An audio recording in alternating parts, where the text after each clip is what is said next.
ಇನ್ನೊಬ್ಬರ ಜೀವನದ ಬಗ್ಗೆ ಸುಮ್ಮನೆ ಇಲ್ಲಸಲ್ಲದ ಕಥೆಗಳನ್ನು ಕಟ್ಟಬೇಡಿ. ಯಾಕೆಂದರೆ ನಿಮ್ಮ ಜೀವನದ ಬಗ್ಗೆ ಬೇರೆಯವರು ಕಾದಂಬರಿ ಬರೆಯಬಹುದು. ನಾವು ಇಷ್ಟಪಟ್ಟವರಿಗೆ ನಾವೇ ನೋವಾಗುವುದಾದರೆ ಅವರಿಂದ ನಾವೇ ದೂರ ಉಳಿಯುವುದೇ ಒಳ್ಳೆಯದು. ಯಾರನ್ನ ಹುಡುಕಿಕೊಂಡು ಹೋಗುವ ಪ್ರಯತ್ನ ಮಾಡಬೇಡಿ. ಯಾಕೆಂದರೆ ಇಲ್ಲಿ ಜನರು ಕಳೆದು ಹೋಗುವುದಿಲ್ಲ. ಸಮಯಕ್ಕೆ ಸರಿಯಾಗಿ ಅವಶ್ಯಕತೆಗೆ ಅನುಗುಣವಾಗಿ ಜನರು ಬದಲಾಗುತ್ತಾರೆ. ಎಲ್ಲಿಯ ತನಕ ಎಲ್ಲವನ್ನು ಸಹಿಸಿ ಸುಮ್ಮನಿರುತ್ತೇವೋ ಅಲ್ಲಿಯ ತನಕ ನಾವು ಎಲ್ಲರಿಗೂ ಒಳ್ಳೆಯವರಾಗಿಯೇ ಇರುತ್ತೇವೆ.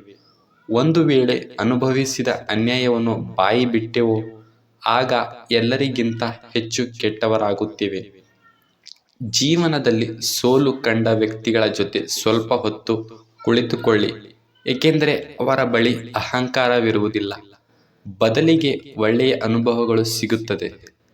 ಸುಲಭವಾಗಿ ಸಿಗುವಂತಹದ್ದು ಶಾಶ್ವತವಾಗಿ ಇರುವುದಿಲ್ಲ. ಶಾಶ್ವತವಾಗಿ ಇರುವಂತಹದ್ದು ಅಷ್ಟು ಸುಲಭವಾಗಿ ಸಿಗುವುದಿಲ್ಲ. ನಮ್ಮನ್ನು ಸೃಷ್ಟಿ ಮಾಡುವುದಷ್ಟೇ ದೇವರ ಕೆಲಸ. ಇಲ್ಲಿ ನಮ್ಮ ಹೆಸರನ್ನು ಅಳಿಸಲಾಗದ ರೀತಿಯಲ್ಲಿ ನಾವೇ ಸೃಷ್ಟಿ ಮಾಡಿಕೊಳ್ಳುವುದೇ ನಮ್ಮ ಕೆಲಸ. ಮಾತು ಭಾವನೆಗಳನ್ನು ಹೊತ್ತು ಮೆರೆಸಿದರೆ ಮೌನ ತಣ್ಣಗೆ ಸಂದೇಶ ರವಾನಿಸುತ್ತದೆ. ನೀವು ಯಾರನ್ನಾದರೂ ಅರ್ಹತೆಗಿಂತ ಹೆಚ್ಚು ಕಾಳಜಿ ವಹಿಸಿದಾಗ ಅವರು ಅರ್ಹತೆಗಿಂತ ಹೆಚ್ಚು ನೋಯಿಸಿ ಹೋಗುತ್ತಾರೆ. ಕೆಟ್ಟ ಸಮಯ ಎಂದು ಯೋಚಿಸಬೇಡಿ. ಹಾಲು ಕೆಟ್ಟ ನಂತರವೇ ಮೊಸರು ಆಗೋದು. ಕಠಿಣ ಪರಿಶ್ರಮ ಮನುಷ್ಯನನ್ನು ಮುಂದೊಂದು ದಿನ ಯಶಸ್ಸಿನ ಶಿಖರವನ್ನು ತಲುಪುವಂತೆ ಮಾಡುತ್ತದೆ. ಕಲ್ಪನೆಗೂ ಮೀರಿದ ಬದಲಾವಣೆ ನಮ್ಮ ಬದುಕಿನಲ್ಲಿ ಸಾಮಾನ್ಯ.